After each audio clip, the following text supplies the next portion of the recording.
Dear students, आज हम देखेंगे कि जब किसी मीडियम में दो चार्ज को रखते हैं तो उनके बीच में फोर्स रिड्यूस क्यों हो जाता है।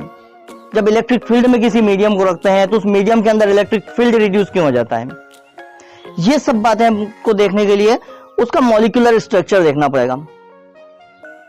हमको पता है कि एक मॉलिक्यूल जो होता है किसी भी सब्सटेंस का, उसमें न्यूक्लियाई होते हैं, दो या दो से ज्यादा हो सकते हैं, जितने एटम से मिलकर बना है, और सभी एटम के अपने इलेक्ट्रॉन्स का क्लाउड्स होते हैं, इलेक्ट्रॉन स्ट्रक्चर होता है पूरा। अब यहाँ जैसे सेंटर ऑफ मास होता है ना, वैसे ही जितने भी पॉजिटिव चार्ज के सेंटर हैं, न्यूक्लियाई हैं, उनके अंदर पॉजिटिव चार्ज है, तो उनका एक पॉइंट होता है, एक सेंटर होता है, सेंटर पॉजिटिव चार्ज। इसी तरह से जितना भी इलेक्ट्रॉन क्लाउड्स हैं, इलेक्ट्रॉन का जो डिस्ट्रीब्यूशन है उसके आसपास, सभी इलेक्ट्रॉन के नेगेटिव चार्ज का भी एक सेंटर होता है, जिसको हम कहते हैं सेंटर ऑफ नेगेटिव चार्ज। जैसे सेंटर ऑफ पॉजिटिव चार्ज और सेंटर ऑफ नेगेटिव चार्ज।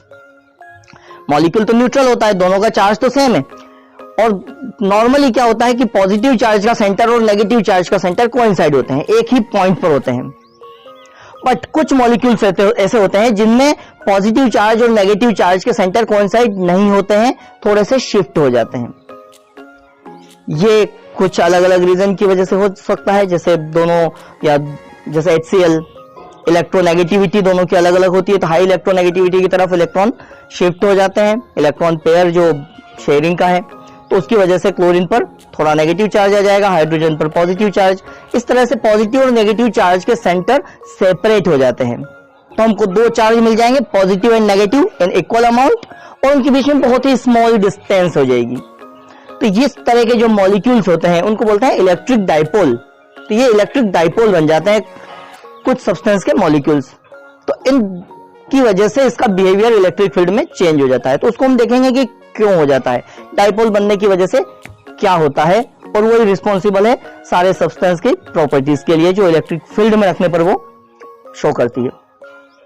अब डाइपोल देखते हैं हम। इलेक्ट्रिक डाइपोल क्या होता है, दो पॉजिटिव और नेगेटिव चार्ज के सेंटर डिफरेंट हो गए, when plus Q charge and minus Q charge, दोनों चार्ज का मैग्नीट्यूड सेम है, उनके बीच में एक स्मॉल डिस्टेंस है। We take this small distance a, दोनों चार्ज के बीच में एक सेंटर ले लेंगे ओ, उस सेंटर से दोनों चार्ज की डिस्टेंस ए, तो दोनों चार्जेस के बीच की डिस्टेंस हो जाएगी 2a। तो ये एक बन गया डाइपोल। अब इस डाइपोल की स्ट्रेंथ, कितना स्ट्रॉन्ग डाइपोल होगा, वो डिपेंड करेगा चार्ज के मैग्नीट्यूड पर और उनके बीच की डिस्टेंस पर। जितना ज्यादा मैग्नीट्यूड होगा उतनी स्ट्रेंथ ज्यादा होगी, उनके बीच का सेपरेशन जितना ज्यादा होगा उतनी ज्यादा उसकी स्ट्रेंथ होगी। तो इसके लिए स्ट्रेंथ को डिफाइन करने के लिए हमें क्वांटिटी डिफाइन करते हैं, dipole moment, electric dipole moment. Dipole moment को P से डिनोट करेंगे, एक वेक्टर क्वांटिटी है। So dipole moment is defined as charge times of distance between them, means product of charge and distance between the two charges, P is equal to Q into 2a। ये vector quantity है। इसकी direction ध्यान रखना, इसकी direction होती है negative charge से positive charge की तरफ। डाइपोल में दोनों चार्ज होंगे इक्वल अमाउंट के, नेगेटिव चार्ज से पॉजिटिव चार्ज की तरफ इसकी डायरेक्शन होगी। डाइपोल मोमेंट P की, इसको अच्छे से याद रखना है हमको, बार बार इसका हम यूज करेंगे। इस न्यू फिजिकल क्वांटिटी है, इसकी यूनिट बना लेते हैं। So unit will be unit of charge into unit of distance, that is coulomb meter.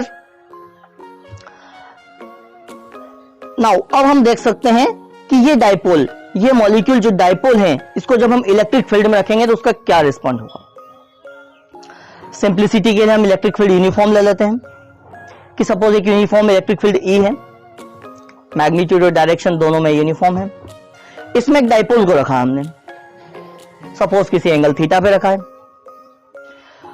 अब जब डाइपोल मोमेंट P और इलेक्ट्रिक फील्ड E के बीच का एंगल थीटा है, डाइपोल मोमेंट को ही हम डाइपोल मान लेंगे। सो डाइपोल मोमेंट P और E के बीच का एंगल थीटा है।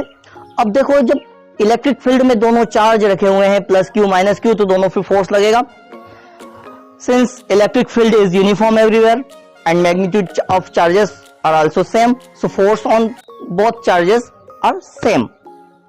तो मैग्नीट्यूड सेम होगा दोनों का, बट डायरेक्शन डिफरेंट होगी।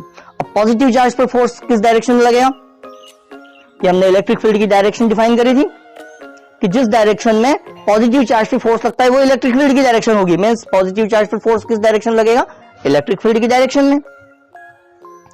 अब नेगेटिव चार्ज पर फील्ड फोर्स की direction opposite direction.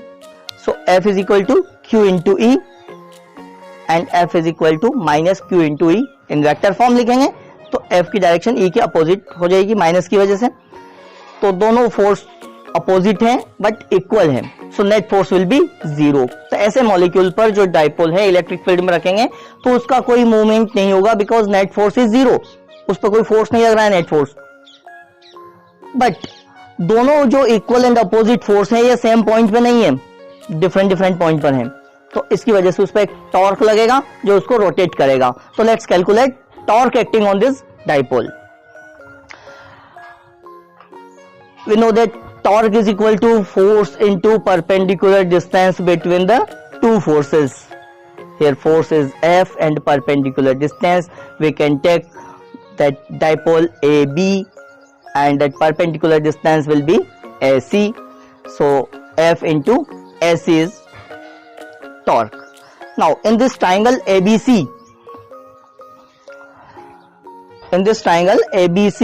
we can calculate sin theta.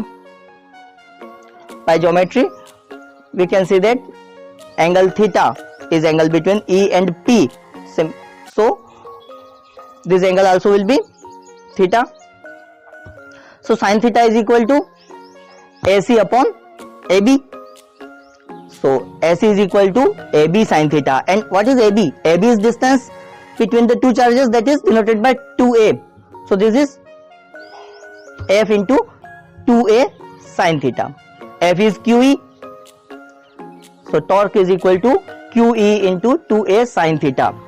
We know that Q into 2a is P, dipole moment, so we can replace Q into 2a by P.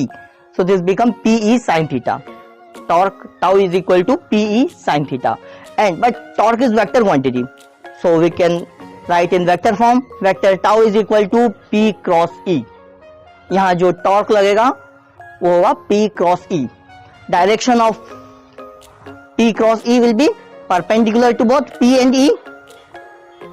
According to right hand thumb rule, P cross E, vector P से E की तरफ हम right hand की finger को bend करेंगे तो thumb की direction vector product की मींस टॉर्क की डायरेक्शन बताएगी। तो इस तरह से जब हम किसी डाइपोल को इलेक्ट्रिक फील्ड में रखते हैं, यूनिफॉर्म इलेक्ट्रिक फील्ड में, तो उस पर टॉर्क लगता है जो रोटेट करके उसको कहां ले जाएगा, जब थीटा जीरो हो जाए तब तक टॉर्क लगेगा, थीटा जीरो होने पर टॉर्क जीरो हो जाएगा। सो ये इलेक्ट्रिक फील्ड क्या करेगा, डाइपोल को रोटेट करके अपने पैरेलल कर देगा। परपेंडिकुलर रखा होगा तो मैक्सिमम टॉर्क लगेगा, एंटी पैरेलल रखा होगा टॉर्क जीरो होगा 180 और जीरो के लिए। तो इस तरह से जब भी हम डाइपोल को इलेक्ट्रिक फील्ड में रखते हैं तो वहां टॉर्क लगता है।